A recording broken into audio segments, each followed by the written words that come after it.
샬롬 샬롬. 지난 한 주 동안 성도 여러분 평안하셨습니까? 오늘은 2022년 2월 20일 주일입니다. 2월로서 세 번째 맞이하는 주일입니다.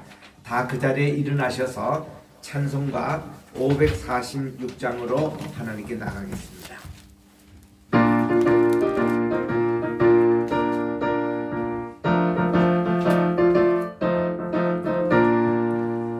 주님 약속하신 말씀 위에서 영원토록 주를 찬송하리라.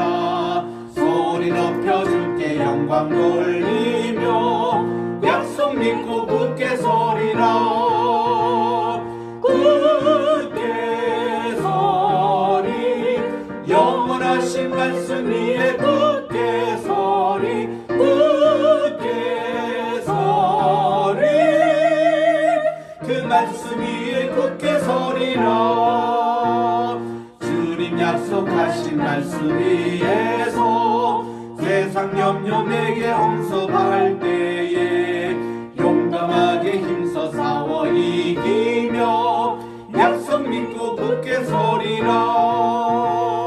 굳게 서리 영원하신 말씀 위에 굳게 서리. 굳게 서리 그 말씀 위에 굳게 서리라.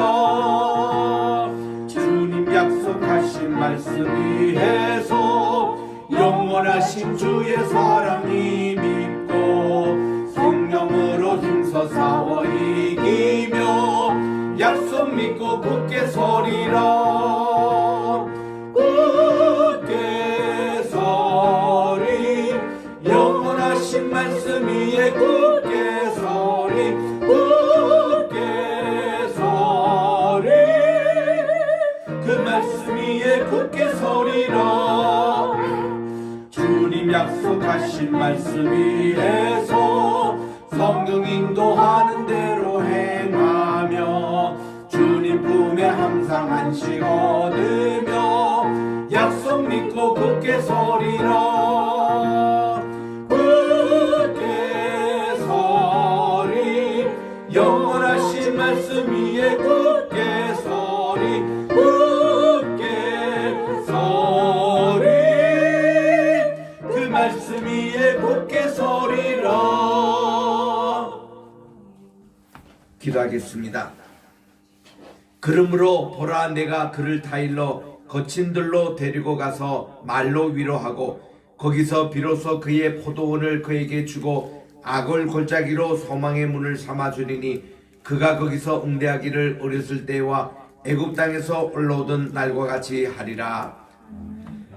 만복의 근원이 되시며 만유의 주가 되시고 또 존귀한 우리 구세주가 되시는 예수님과 우리 하나님 또 우리 성신님께 오늘도 영광과 찬송과 존귀를 세세 영원 뭉토록 돌려드립니다. 거룩하고 복된 주일을 맞이하여 주님 앞에 오늘 또 예배드리 나오사오니 정한 장소에 정한 시간에 드리는 이 귀한 예배를 받아주시고 우리가 주님 앞에 연락되는 귀한 산 제물을 드리게 도와주시옵기만을 예수님의 이름으로 기원드리옵나이다. 아멘. 주보에 있는 우리 참회의 기도 함께 드리도록 하겠습니다. 시작. 사랑과 은혜가 풍성하신 하나님, 주님께로 날마다 더 가까이 가게 하옵소서. 혼돈과 공허와 어둠 속에서 빛을 창조해 주시는 하나님께서 오늘날 소망과 기쁨과 평강이 되어 절망과 좌절에서 건져 주옵소서.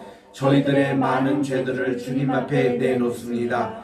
불의, 불순종, 추악, 미움, 불평, 탐욕, 악의, 시기, 살인, 분쟁, 시악이, 약독, 순선한 행동, 비방과 비평, 교만과 자랑, 악을 도모함, 불효, 약속을 어김, 무자비 등 모든 죄악들을 용서해 주옵소서.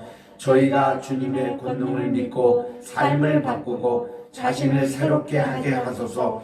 그리하여 저희가 생명의 주님이신 예수 그리스도 안에서 나날이 행복과 삶의 즐거움을 깨닫게 하소서. 이 거룩한 시간에 말씀으로 은혜 받고 예수님의 보혈로 죄 사함 받고 성신님으로 충만하게 하여 의와 사랑과 믿음으로 거듭나게 하옵소서. 다시 오실 예수님의 이름으로 기도드립니다. 아멘.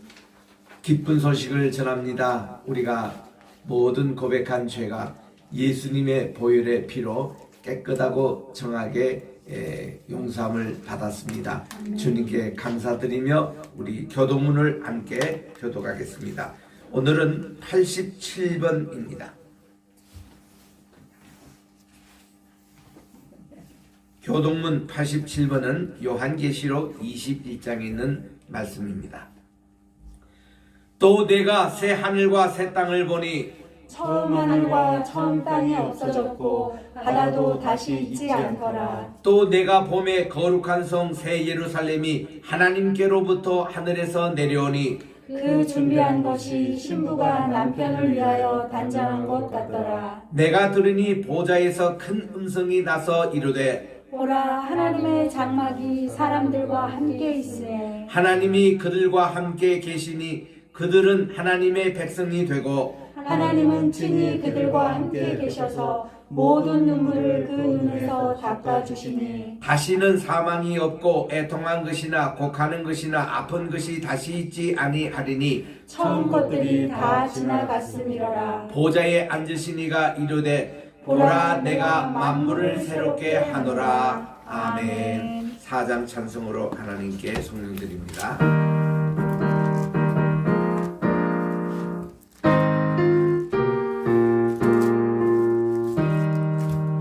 성부 성자와 성신 영원히 영광 받으옵소서. 태초로 지금까지 또 길이 영원 무궁 영삼위께 영광. 아멘. 다 착석하셔서 기도하겠습니다.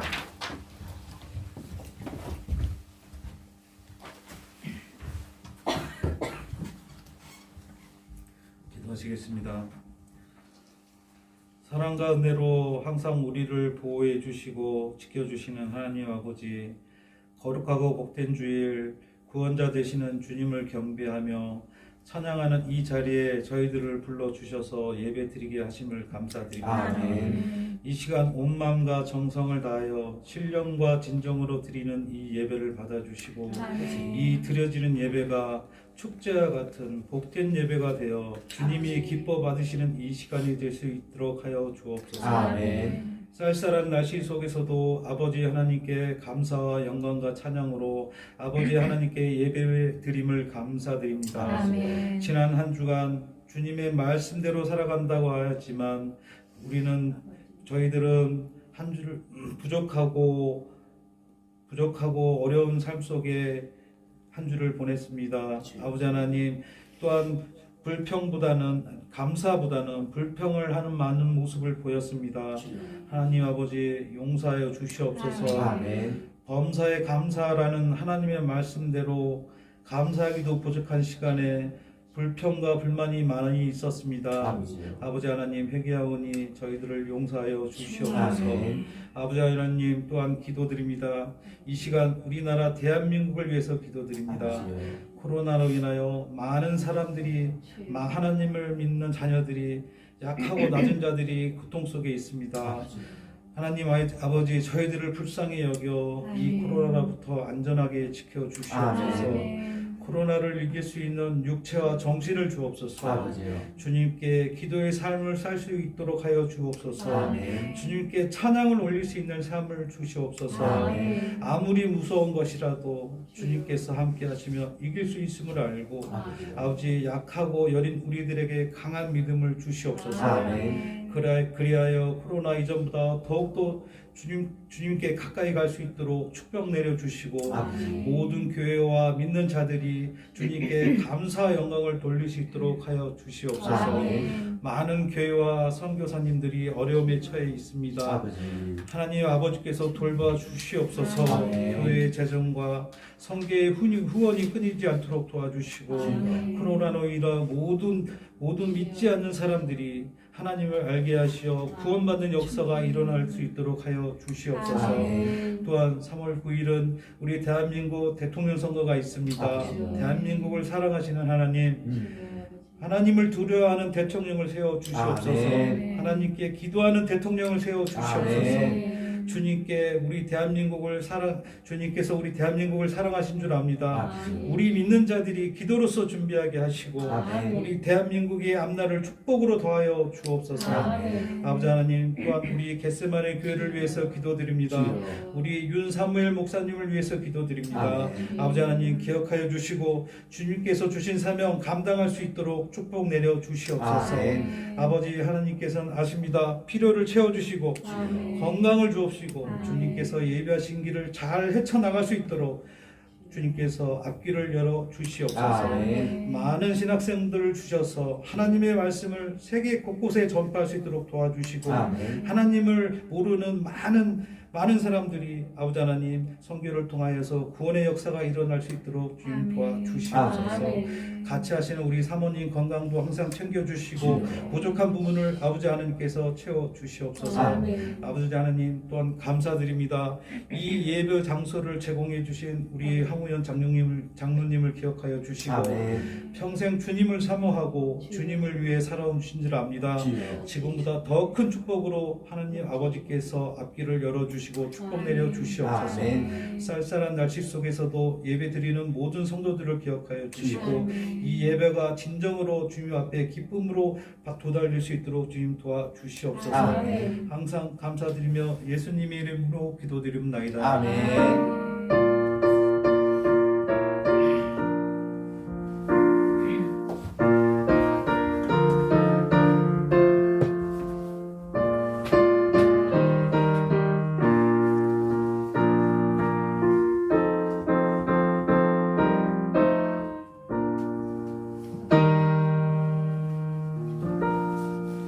오늘 주시는 하나님의 말씀을 봉독하겠습니다. 로마서 제15장입니다. 신약전서 260쪽에 있는데 7절부터 제가 11절까지 봉독할 테니 12, 13절 두 절은 합독해 주시기 바랍니다.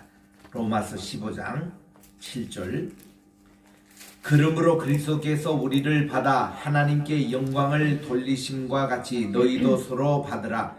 내가 말하노니 그리스도께서 하나님의 진실하심을 위하여 할례의 추종자가 되셨으니 이는 조상들에게 주신 약속들을 견고하게 하시고 이방인들도 그 긍휼하심으로 말미암아 하나님께 영광을 돌리게 하려 하심이라. 기록된 바 그러므로 내가 열방 중에서 주께 감사하고 주의 이름을 찬송하리로다 함과 같으니라. 또 이르되 열방들아 주의 백성과 함께 즐거워하라 하였으니 또 모든 열방들아 주를 찬양하며 모든 백성들아 그를 찬송하라 하였으니 시작. 또 이사야가 이르되 이새의 뿔이 곧 열방을 다스리기 위하여 일어나시는 이가 있으리니 열방이 그에게 소망을 두리라 하였느니라. 소망의 하나님이 모든 기쁨과 평강을 믿음 안에서 너에게 충만하게 하사 성령의 능력으로 소망이 넘치게 하시기를 원하노라. 아멘. 오장로님 부부 특송 읽겠습니다.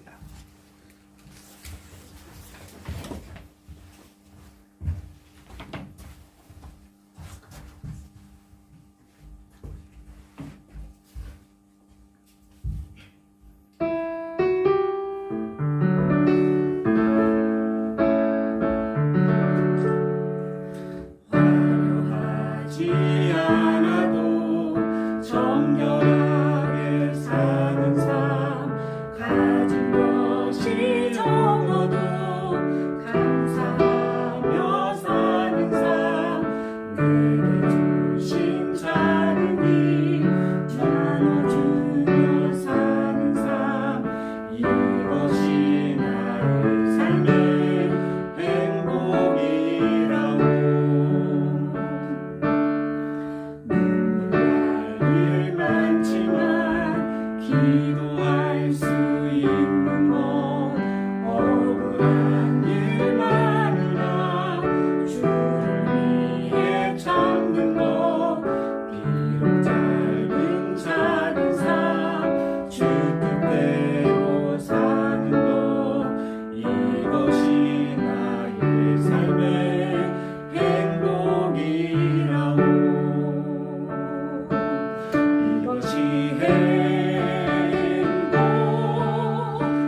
기도합니다. 내 입술의 모든 말과 내 마음의 묵상이 주님께 연락되기를 원하네. 하나님 아버지, 오늘도 복된 주일날 준비된 귀한 말씀 위에 오늘도 성신님의 기름을 부어주시고 우리 마음밭에 들어질 때에 옥도밭으로 바꿔 주셔서 30배, 60배, 100배의 결실을 맺게 도와 주시옵소서. 금방 주님에게 들린 찬양의 대로 주님의 자녀로 사는 것이 가장 행복한 것을 깨닫는 시간 되게 도와 주시옵기만을 예수님의 이름으로 기도드립니다. 아멘. 할렐루야. 오늘 또 벌써 2월 셋째 주일을 맞이해서 우리가 오늘 또 새로운 예배 처소에 와서 예배를 드립니다. 송도에서도 아주 높은 건물인 이 IBS 타워 11층에서 우리 황무여 장로님이 경영하시는 황희실 높은 이쪽에 이렇게 장소를 오늘 또 주셔서 너무 감사합니다. 오늘도 이렇게 우리 박광희 사무총장님도 함께 예배 참여한 것 환영합니다. 우리 오늘은 특별히 로마서 15장을 공부를 하겠습니다. 우리 로마서는 다음 우리 주에 16장 우리 할 때 전체 한번 복습을 하겠습니다만은 너무 귀한 책입니다. 지금 12장, 13장, 14장, 15장, 16장 이 5장을 윤리 부분이라고 그렇게 얘기하는데 이 윤리 부분의 핵심이 사랑이라는 주제입니다. 진실된 사랑, 선한 사랑, 품어주는 사랑, 포용적인 사랑, 이것을 강조하고 있는데 특별히 오늘은 15장은 두 가지 파트를 나눌 수가 있습니다. 1절부터 13절까지는 소망의 하나님에 대해서, 그리고 14절부터 33절까지는 평강의 하나님에 대해서 그렇게 두 가지를 나눌 수가 있습니다. 오늘 첫 번째 해당되는 1절부터 13절의 소망의 하나님을 살펴보도록 하겠습니다. 1절, 2절, 2절을 읽습니다. 우리 강한 자들이 마땅히 연약한 자들의 약함을 담당하고 우리 자신을 기쁘게 하지 말 것이니라. 우리 가운데 각 사람은 선을 위하여 자기 이웃을 기쁘게 하고 덕을 세우자, 이렇게 시작하고 있습니다. 요 두 구절이 앞에 장 14장을 요약하고 있는 것입니다. 로마서 14장의 내용은 믿음이 약한 형제, 초보적인 형제를 우리 절대로 비판도 하지 말고 저분들을 잘 이해하고 받아주자는 것이죠. 그래서 우리는 항상 덕을 세우고 이웃에게 선을 베푸는, 그리고 이웃을 기쁘게 하자는 내용을 여기서 1절, 2절에서 14절을 요약을 하고 있습니다. 우리가 사랑의 실천할 때 보면은 우리 어떤 기준을 교회 오래 다니신 분이나 또 믿음이 아주 좋은 분이나 어떤 데도 흔들리지 않는 믿음이 강한 분들은 조금 약한 분들을 좀 양보하는 그런 것이 있어야 합니다. 저도 오랜 목회 가운데서 36년을 이민교회를 목회를 했습니다. 해외에 나가서 미국에서 개척교회도 해보고 또 교회를 부임해서도 교회를 해보고 여러 가지 하는 가운데서 참 어려운 점은 뭐가니, 목회자는 그렇습니다. 이제 가장 교회 나온 분, 어저께 전도했다가 오늘 오신 분들, 이런 분들도 알아들을 수 있는 설교와 또 그런 분들을 위한 배려를 하게 되어 있는 것입니다. 그렇게 하다가 보면은 가끔씩 어떤 얘기를 듣는다 하면은 교회 오래되신 분들, 또 이 교회를 아주 개척할 때부터 계시던 분들, 이런 분들이 가끔씩 좀 이렇게 섭섭한 얘기를 듣습니다. 아니, 목사님은 뭐 새로 오신 교인 또 처음 오신 교인들에게는 친절하게 베풀고 그분들을 위해서 대화를 많이 하시는데 우리는 뭐냐고, 왜 우리를 이렇게 소홀히 하시냐고, 이런 얘기를 가끔씩 들어요. 그럼 제가 재직회를 할 때라든가 재직 훈련을 할 때 이 내용을 가지고 설명을 합니다. 절대로 여러분들을 무시한다거나 여러분들에게서 눈빛을 덜 주는 것에 대해서 섭섭하게 생각하지 마시라고. 우리 믿음이 연약하신 분, 이제 새로 오신 분들, 이런 분들을 우리가 잘 환영하고 우리 교회에 적응하도록 하는데 우리 덕을 세워야 되지 않겠느냐 설명을 해드리면 그제서야 이해하시는 분들이 많이 있습니다. 우리 교회는요 항상 이렇게 내 주변에 믿음이 연약하거나 그 펠말 아닌데도 그걸 가지고 상처를 받거나 또 시험을 드는 분들을 살필 줄 알아야 하는 것입니다. 이게 우리의 도리인 것이에요. 자, 3절에 가봅니다. 그리스도께서는 자신을 기쁘게 하지 아니하셨으니 기록된 바 주님을 비방하는 자들의 비방이 내게 임하였다 함과 같으니라. 두 종의 인간이 있어요. 자기를 위주로 하는 인간이 있습니다. 이거를 에고 센트리즘, 자기를 위한 겁니다. 또 남을 위해서 이렇게 사는 사람이 있어요. 이거를 이타주의라고 그럽니다. 이기주의와 이타주의가 있는데 이기주의는 손이 앞으로 굽는 거예요. 이타주의는 손이 밖으로 향하는 경우가 있습니다. 엘리 프롬이라는 분이 있어요. 이분은 독일계 유대인입니다. 1900년에 출생해서 1980년에 돌아가신 80대 돌아가신 분인데 이분이 독일이 이제 나치가 들었을 때에 그때 망명해서 미국으로 와서 미국 시민권자가 되신 분입니다. 미국의 여러 학교의 콜롬비아 유니버시티를 비롯해서 여러 학교에서 강의를 하셨습니다. 이분의 유명한 저서 가운데 하나가 To Have or To Be라는 책이 있습니다.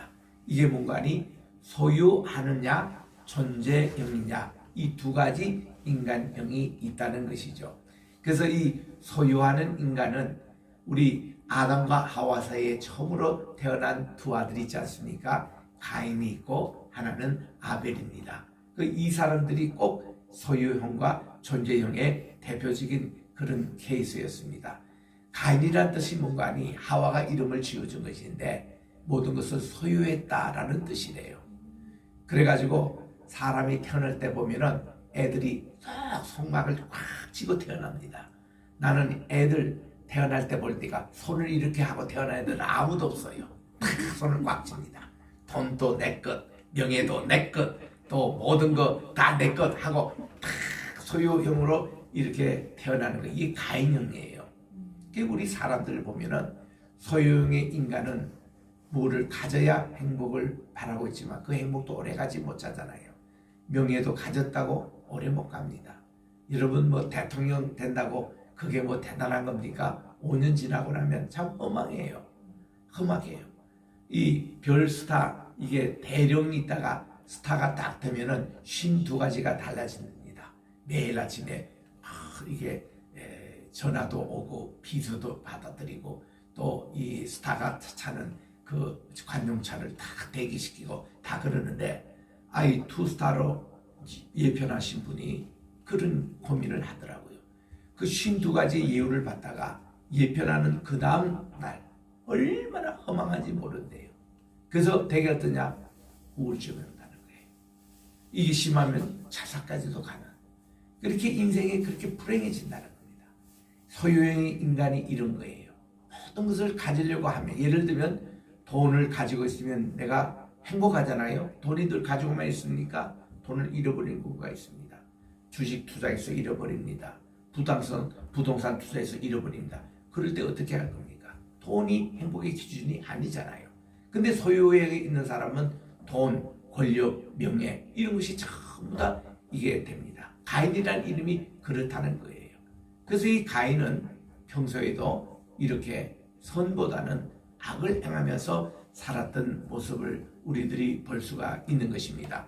이런 소유형의 인간이 가인인데 그의 동생 아벨이라는 이름은 히브리 말로 이거를 헤벨이라 그럽니다.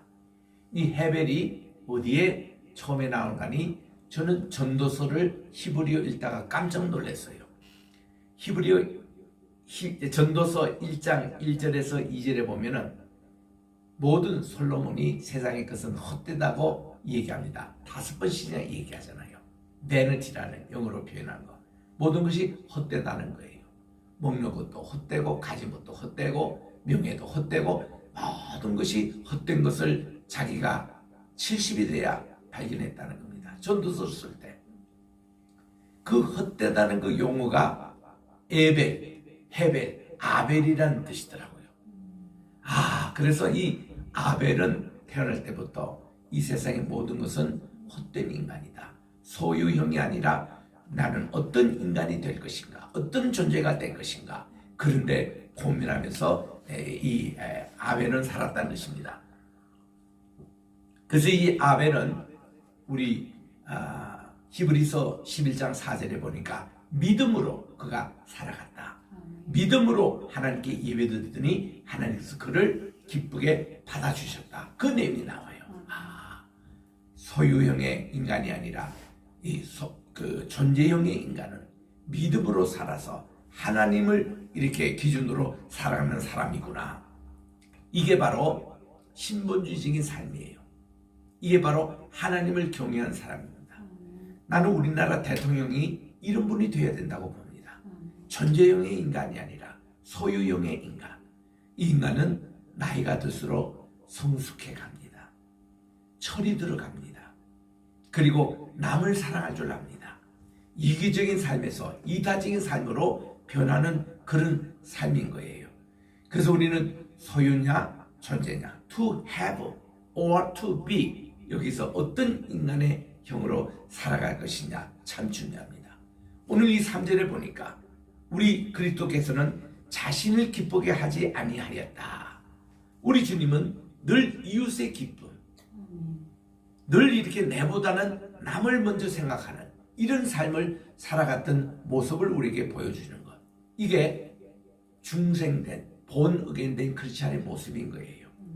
그래서 그들은 이렇게 정말 살아갈 때에 늘 이웃과 남을 위해서 살아갔던 그런 정신. 예수님이 그래서 우리를 이웃에 위하여 십자가에 달려 돌아가신 겁니다. 이런 희생적인 사람. 4절에 봅니다. 무엇이든지 전에 기록된 것은 우리의 교훈을 위하여 기록된 것이니 성경이 주는 인내와 위로로서 소망을 지니게 하려 함이라고 말씀합니다. 우리 오늘 이 15장 전반부의 키워드는 소망이에요. hope, 희망입니다.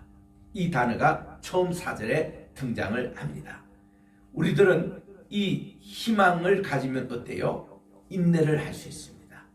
위로를 받을 수가 있습니다. 얼마나 중요한 내용인 것입니까?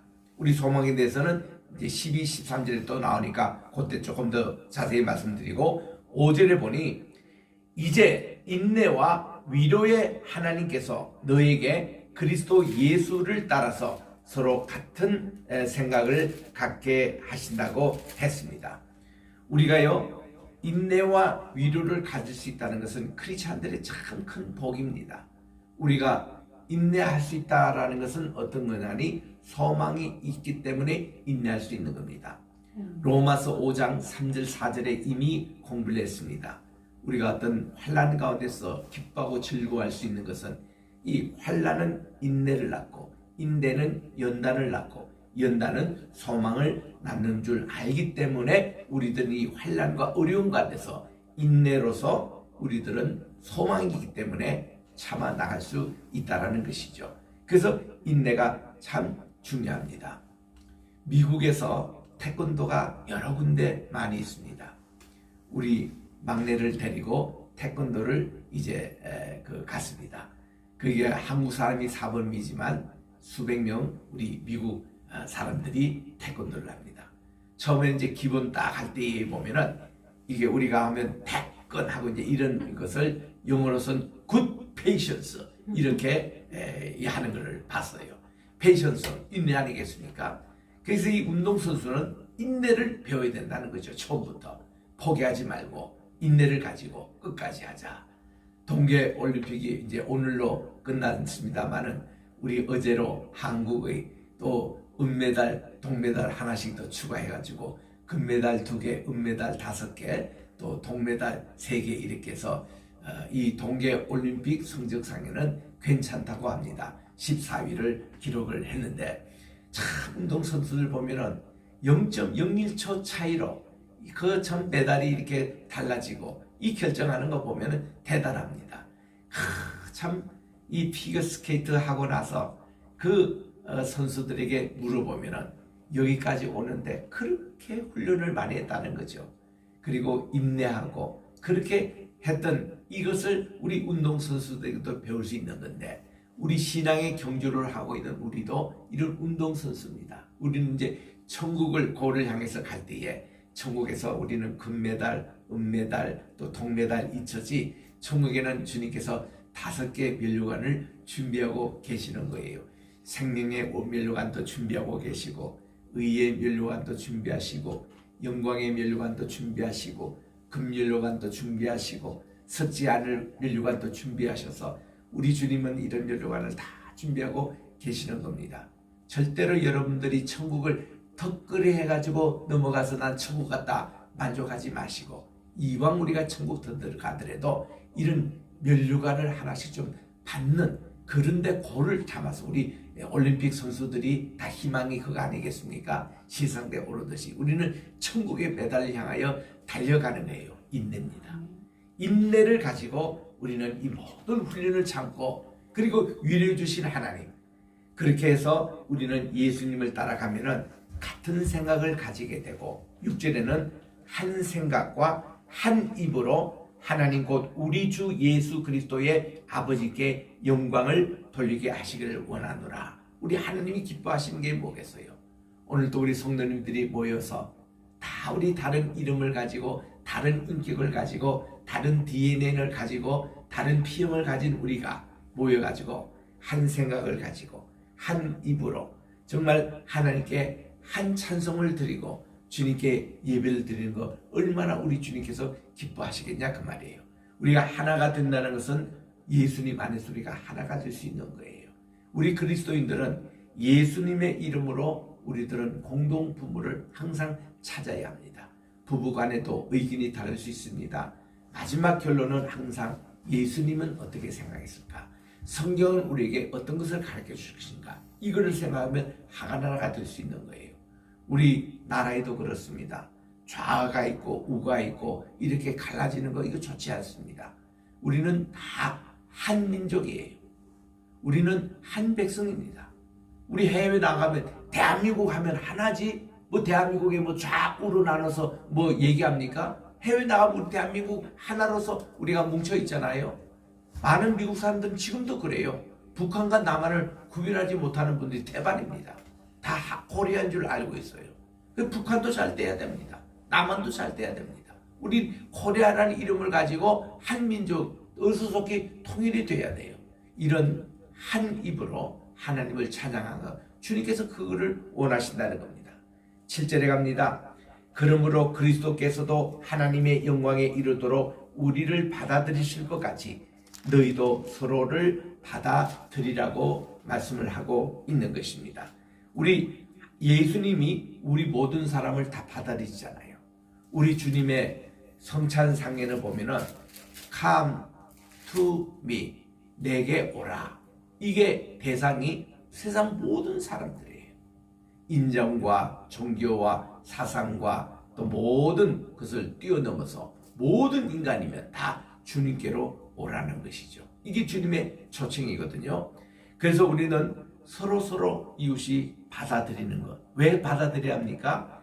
나는 생각에 내게 기분 나쁘게 하고 나를 손해를 끼쳤던 저 사람이 내게는 원수지만은 예수님 편에 보면은 저 사람도 구원받은 사람이고 나도 구원받아야 될 사람이고 주님의 입장에서는 다 하나님 아들과 딸이에요. 주님의 자녀가 될 수 있는 겁니다. 그러니까 우리는 그런 거를 생각하고 주님 편에서 딱 생각할 때는 우리들은 서로가 이렇게는 사랑해야 된다. 자, 우리 형제 여럿이 있습니다. 저도 7 이 자녀들에게 자랐습니다. 장남이에요. 여자 형제 있습니다. 남동생이 있습니다. 그런데 우리들끼리는 다투고 서로 이렇게 서로 좀 미워하고 이럴 수가 있어요. 그런데 우리 부모님이 보시면 어떻습니까? 모든 거 한 자식이에요. 그러니까 다 사랑하게 된다는 겁니다. 내가 자랄 때에 우리 어느 장로님 집안에 그 집은 뭐 그 당시는 산하 제한이 있기 때문에 뭐 자고 일어나면 아기가 하나씩 생기고 해서 애가 12이었습니다. 그래가지고는 늘 그냥 평소 하신 말씀이 아이고 이거 애들 먹고 살기도 힘드는데 좀 몇 명은 좀 입양 좀 시키고 다른 애가 없는 집으로 이제 주면 좋겠다, 이런 얘기를 평소에 하셨던 장로님이에요. 이 얘기를 들으시고 한 부흥의 강사님이 어느 불임된, 그러니까 아기를 못 낳는 가정이 있어요. 그래서 이제 특별히 장로님의 그 가운데서 셋째 녀석이 참 괜찮아서 이 집에 그냥 돈 많은 이 집에 입양을 시키는 걸로 추진을 하고는 그렇게 이제 불러서 했습니다. 장로님이 처음에는 아유 좋지요 이렇게 대답을 해놓고는, 그러나 이제 자기 부인 되시는 권사님하고 상의를 해야 되니까 일주일 후에 답변을 드리겠습니다 하고 갔던 거예요. 일주일 동안 이분들이 기도하면서 하는데요, 장로님이 셋째를 보고 저거를 보낼 걸로 처음에는 생각하고 그랬는데 하루가 지나고 이틀이 지나고 결국은 일주일 후에 이 아이가 왜 그렇게 사랑을 그런지 도무지 추지를 못하겠다는 거예요. 그 결론은 그게 없었던 일로 한 겁니다.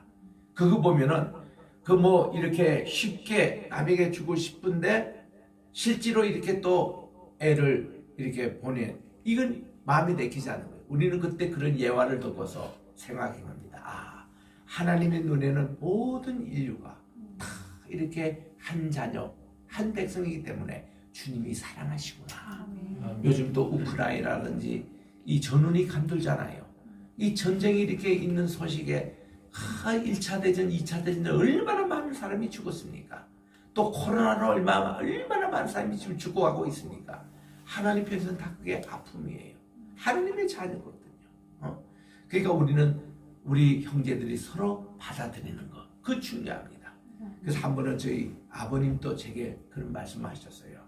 너가 장남으로 이 가족 간의 형제 간의 어떤 불화 이런 일이 생기면 가장 마음 아픈 게 이 애비의 마음이 아프다는 거예요. 그 한마디 딱 하시더라고. 그러니까 제가 그 말에 정신을 탁 차리고서는 이 장남으로서 내가 해야 되는 형제 간에 서로 화목해 하는 일을 내가 해야 되겠다 하고 평생 그렇게 살고 있습니다.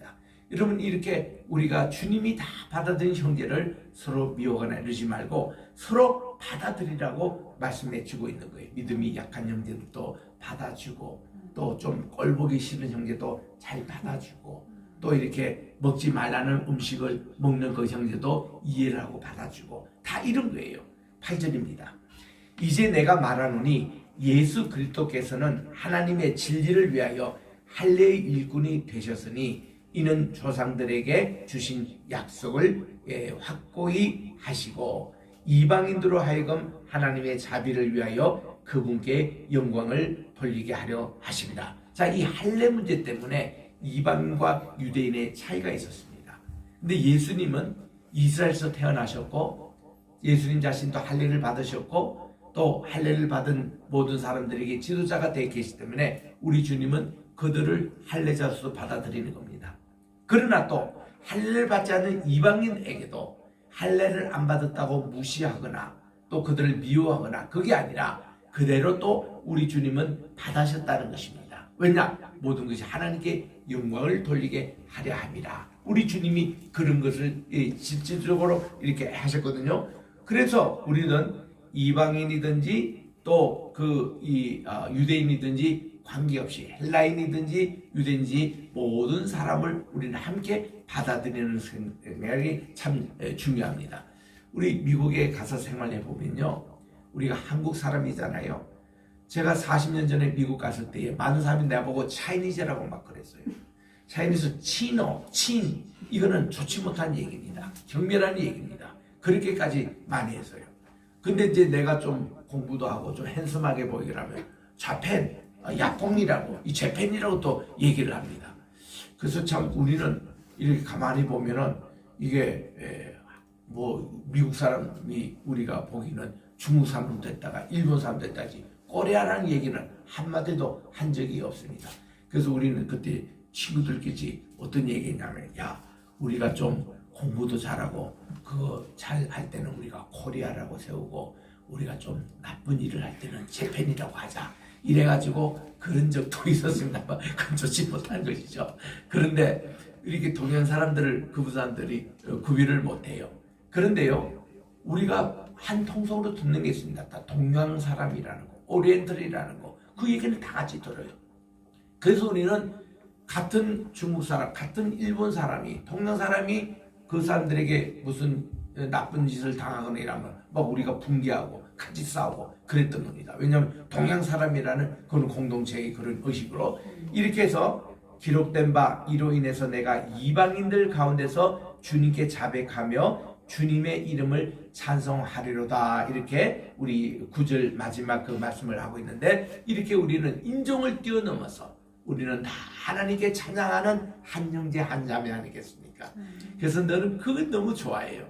저는 처음에 미국도 처음에 제가 외국인을 처음 만났던 분이 호주 선교사인데, 그분들이 우리 교회에 딱 설교하셔서 첫 번째 얘기가 꼭 하신 말씀이 My brother and my sister, 나의 형제요 나의 자매요, 다 이렇게 인사를 하는 거예요. 야, 키도 크고 잘생기고 또 이렇게 파란 눈을 가진 분이 우리를 형제라고 불러, 우리를 자매라고 불러, 얼마나 좋은지 몰라요. 그래서 우리는 예수님 안에서는 다 형제요 자매다 이거예요. 어릴 때 또 생각을 합니다. 우리 할아버지께서 이제 하나님께서 이렇게 내 아들라 이렇게 불러주면은, 우리는 그럼 나는 할아버지의 내가 손자니까 하나님에게는 내가 정손자쯤 되구나. 그래서 정손이라고 이렇게 기대를 했는데, 선교사님들 얘기가 우리 모두 다 형제 자매래요.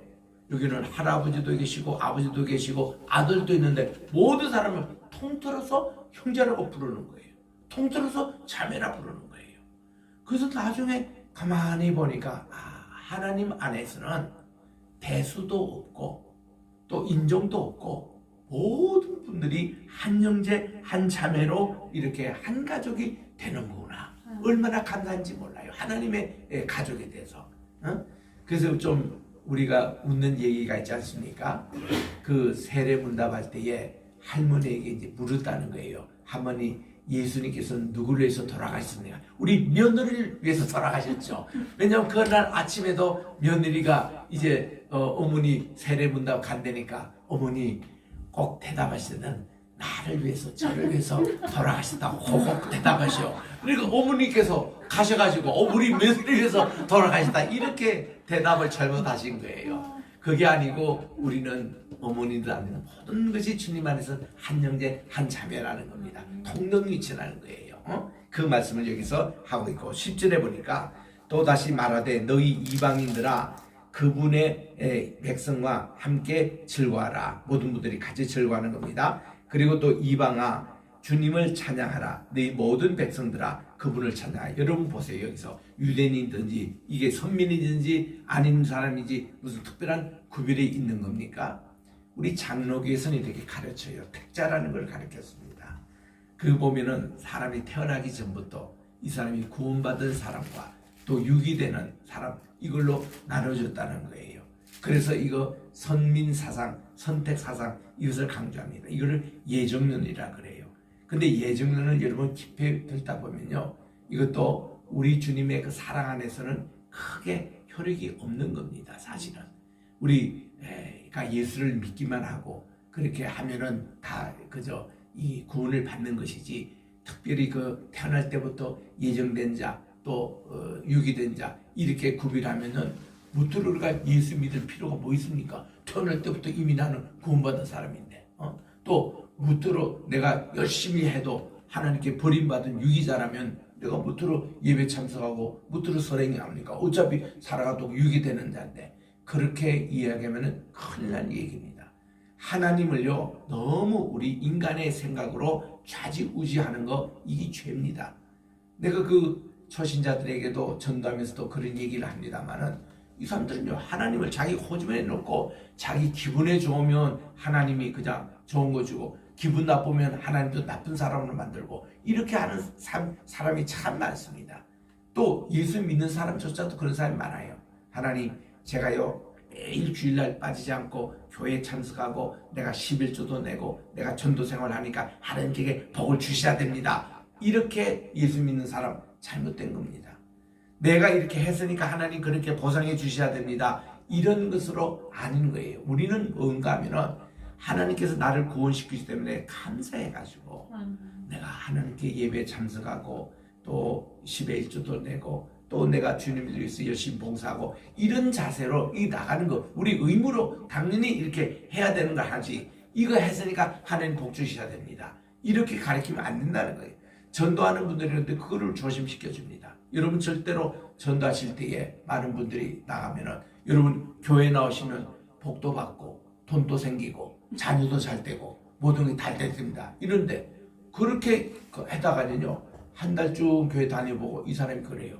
나 교회 더 이상 안 나오겠다고. 자기는 교회 나오면은 1억 천금이 당장 생긴 줄 알았대요. 또 하면은 우리 학생 자기 자녀가 공부도 더 잘해서 좋은 직장 바로 얻을 줄 알았대요. 한 달이 지나도록 그런 변화가 없다는 겁니다. 이렇게 잘못 전도한 사람 많아요. 절대 그렇게 하면 안 됩니다. 우리는 하나님에 대한 의무로서 그렇게 하는 것이지 하나님을 자기가 기분에 따라서 막 이렇게 좌지우지하는 그런 하나님이 아니에요. 예정론도 마찬가지입니다. 예정론도 하나님께서 다 그렇게 하실 거다. 인간이 생각해서 하나님 그렇게 만드는 거예요. 그렇게 하면 안 됩니다. 그런 신학은 잘못된 겁니다. 하나님은 자율성이 있는 거예요. 하나님은 예수님의 옆에 강도도 주님의 마음 같아서는 그 죽는 순간에도 주님을 부르고 낙원의 저를 기억해달라고 바로 구원을 시켜준 하나님. 하나님이 뭐든지 아세요. 구원에 대해서는 늘린 마음으로 한 사람을 더 구원을 얻기 위해서 한 사람도 더 새하늘과 새 땅에 들어가기 위해서 주님은 그렇게 계시는 하나님이세요. 왜 그 하나님을 옹졸하신 하나님, 무슨 하나님만 생각하고 또 그렇게 어떤 구원에 대해서 굉장히 인색한 하나님으로 왜 신학이 왜 그렇게 만드느냐 그 말이에요. 그럴 필요 없습니다. 그렇게 만약에 생각했다면 세계 승리를 왜 합니까? 전도는 왜 합니까? 아니에요. 하나님은요 한 사람이라도 더 노아의 방주에 타기를 원하는 거예요. 한 사람도 구원받기를 원하는 겁니다. 이런 하나님을 여기서 지금 11절 12절에 말씀을 하고 있는 것입니다. 12절에 보니까 이사야가 말하기를 이새 불이 곧 이방인들을 다스리기 위하여 일어나시는 이가 있으니 이방인들이 그분에게 소망을 두리라 말씀했습니다. 그래서 이 소망 우리 하나님께 희망을 거는데 이제 이 소망에 하나님께서 너희를 모든 기쁨과 평강으로 믿음 안에서 충만케 하여 성령의 능력으로 소망이 넘치게 하시기를 원하노라 말씀하고 있는 것입니다. 여러분 오늘 주제는 소망이에요. 키워드입니다. 우리 희망 헬라말로 엘피스라 그러는데 이 희망이 얼마나 중요한지 우리 흔히 많이 사회에서도 쓰는 판도라 상자라는 얘기가 있지 않습니까? 이 그리스 신화에서 나왔습니다. 제우스 주신이 그가 화가 났어요. 왜냐하면은 자기들이 발명했던 이 불, 신들의 세계에서 있었던 이 불을 훔쳐다가 인간에게 퍼뜨린 사람이 프로메테우스라는 신이 있었습니다. 그래서 이 신을 체포해가지고 그가 이제 바위를 이렇게 탁 잡고서 낮에는 이게 새들이 와가 그의 간을 쪼아먹는 고통을 당합니다. 그러다가 밤이 되면은 다시 이 간이 소생하고 또 그 다음날 일어나면 프로메테우스가 그렇게 이제 막 그 간을 쪼아먹는 그런 고통을 당합니다. 그게 딸이 있었어요. 이 딸을 이제 어떤 정말 제우스가 특별한 방법으로 그 이제 딸을 이렇게 미모의 그 딸을 이렇게 낳았는데 신들이 이제 축하한다고 이 판도라 이 박스에다가 온갖 이제 선물들을 다 이렇게 넣게 했습니다. 그래서 이제 신들이 이렇게 사실 선물을 넣지만 좋은 거 나쁜 거 다 집어넣은 것 같아요. 그래서 이제 그가 지상에 내려와 가지고 그의 미모에 반해서 한 신이 그를 이제 결혼을 하자고 했습니다. 그게 이제 프로메테우스의 그 동생이 그를 이제 결혼하게 한 거죠. 그때에 제우스가 특별히 이 판도라에게 부탁을 했습니다. 너가 어떤 일이 간에 이 상자를 절대로 열지 말거라 하고 보냈던 겁니다. 사람이 하지 말라 그러면 얼마나 호기심이 생겨요. 열고 싶어가지고 그랬는데 이 판도라가 어느 날 이것을 마침 뚜껑을 열거나 말았습니다. 그랬더니 이 상자 속에서 질투, 불평, 죄악, 살인, 거기까지 좋지 못한 것이 나오는데 그 중에 전염병도 나왔다는 거예요. 판도라 상자에서. 그랬는데 너무너무 놀래가지고 탁 뚜껑을 닫았습니다. 그때부터 이 세상이 그렇게 지저분한 걸로 가득 차게 됐다는 거죠. 그런데 다 나머지 튀어나오는데 이 판도라 상자에 딱 하나가 안 나온 게 있습니다. 그게 희망이라는 거예요. 그래서 이 판도라 상자 그러면은 모든 나쁜 것은 다 튀어나오는데 그 중에 희망을 갖고 있는 이것이 하나의 얘기로 오늘까지 전해지고 있는 겁니다. 오늘날 이렇게 우리 팬데믹으로 고생하고 있는 우리에게 이런 얘기가 요즘 많이 회자되고 있는 이유가 바로 그런 겁니다. 그만큼 이 희망이라는 게 우리에게는 중요한 것입니다. 한번은 우리 나폴레옹이 이렇게 러시아 원정 갈 때에 그가 모든 걸 다 두고 갔어요. 거기 가서 패배하고 자기가 죽을지도 모르니까 모든 걸 다 뒀습니다. 뭐 부동산이고 돈이고 모든 명제를 다 하고 자기는 이제 죽을 각오하고 전쟁에 가는데 그때 신하가 물었다는 겁니다. 장군님, 모든 거 다 두셨다는 말씀을 들었습니다. 참 대단합니다. 근데 장군님이 딱 한 가지 남기고 싶은 것이 뭡니까? 모든 거 다 두고 갔는데 자기가 가지고 가는 딱 한 가지 가져가는 것이 무엇인가 할 때 그분의 대답이 나는 소망을 가지고 가겠노라. 그런 얘기를 했다고 합니다.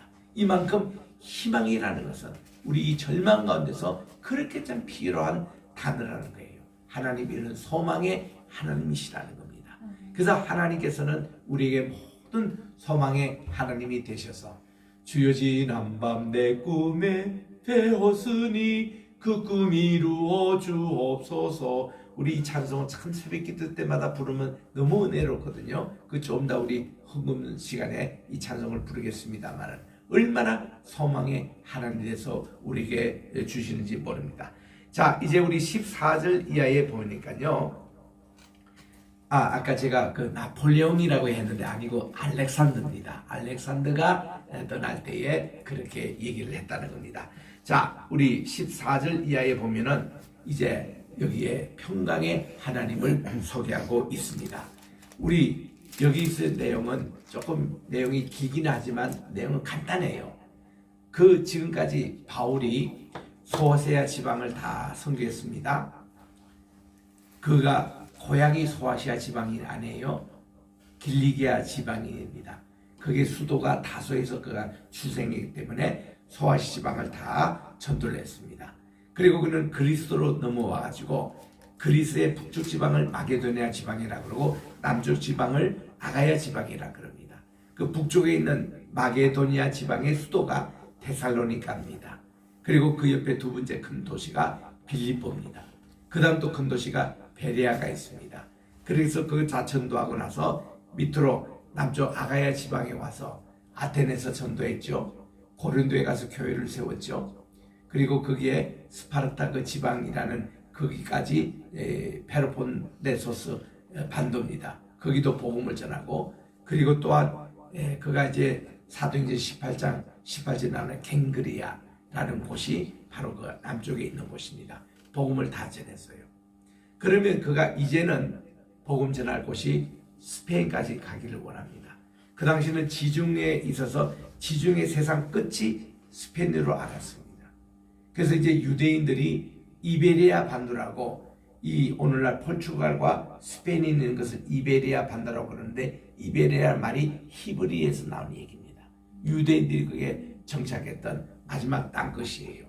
그런 바울은 땅끝까지 복음을 전하래서 땅끝이 그 당시에 그 스페인 스바나로 알았습니다.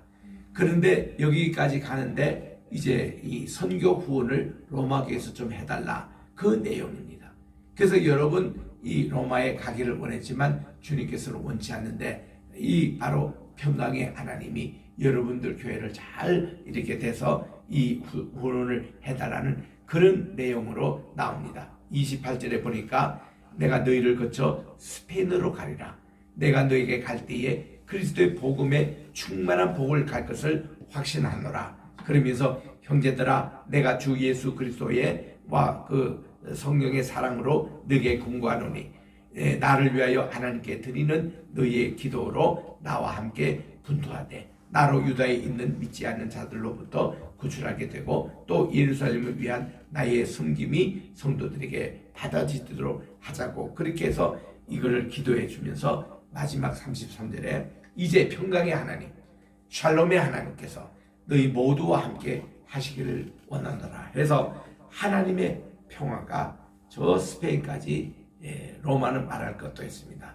레틴말로 이러한 평화를 팍스라고 부릅니다. 팍스. 그 당시 로마 시대 때에 모토가 문관이 팍스 로마나였습니다.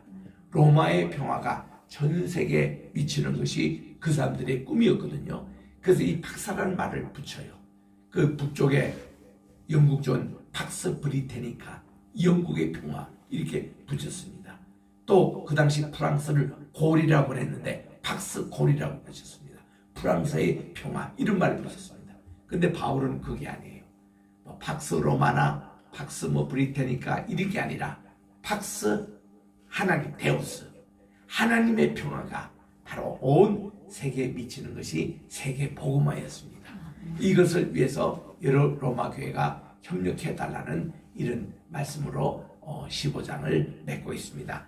사랑하는 성도 여러분, 오늘 이 15장을 통해서 소망의 하나님께서 우리와 함께 계셔서 우리 오늘날 이 코로나 시대 때 제일 우리가 원하는 게 뭐겠습니까? 소망의 하나님을 바라보고 인내와 기쁨을 가지고 정말 하나님께서 모든 것을 회복하여 우리 세계가 다시 평화롭게 사는 그런 나라로, 또 서로를 받아들이고 이해하고 믿음이 약한 형제도 함께 더불어 손에 손을 잡고 천국으로 가는 이런 세상을 그리면서 이 온 세계 하나님의 평화가 임한다는 15장의 이 말씀 사랑해 주시고 세계 복음화의 기초가 되는 이 말씀을 가지고 승리하는 우리 한 사람 한 사람 되시기를 주의 이름으로 축원하겠습니다. 기도하겠습니다. 하나님 아버지 감사합니다. 오늘 또 우리 로마서 15장을 통해서 주신 소망의 하나님, 평화의 하나님을 만나기를 원합니다. 오늘 또 우리 하나님을 통해서 세계 복음화에 앞장서게 하시고 구원이 필요한 분들에게 생명선을 부지런히 전지는 우리 겟세마네 교회, 겟세마네 사역이 되게 도와주시옵기만을 예수님의 이름으로 기도드립니다. 아멘. 우리 찬송가 490장 우리 부르면서 우리 소망의 하나님을 만나시면서 준비하시는 헌금 하나님께 드리겠습니다. 490장.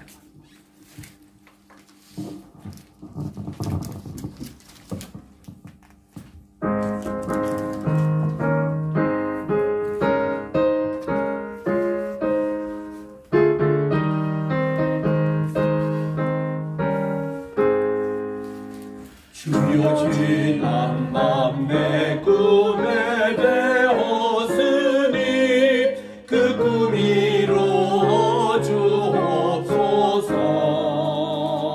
밤과 아침에 계시로 보여주사 항상 은혜를 주옵소서.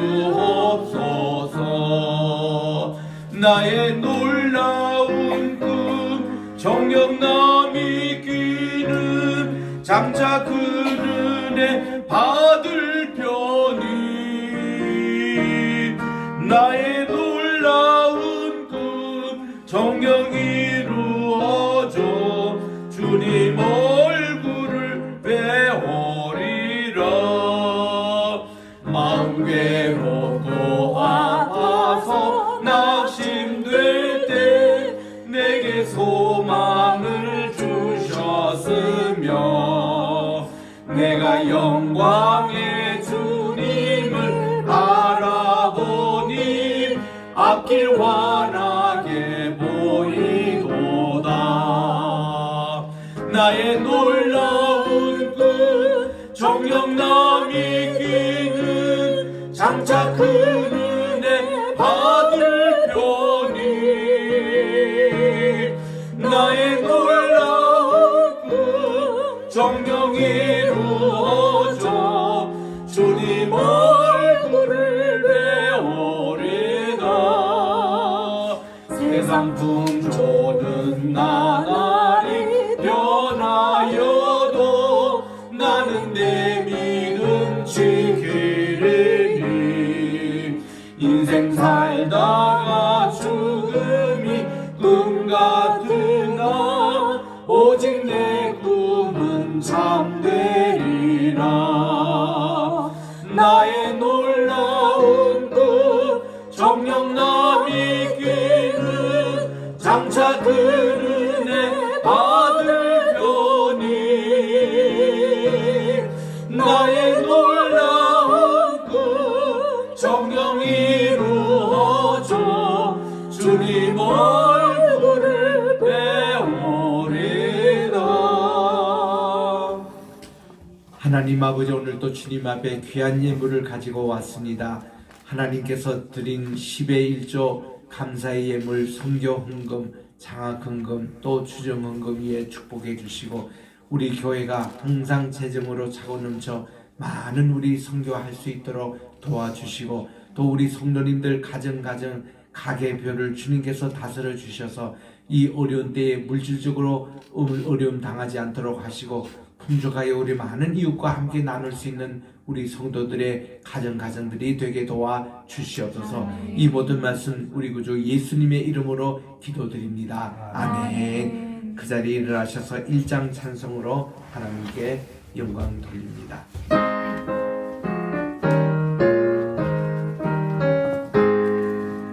만복의 근원 하나님 온 백성 찬송 드리고 저 천사여 찬송하세. 찬송 성부 성자 성신 아멘.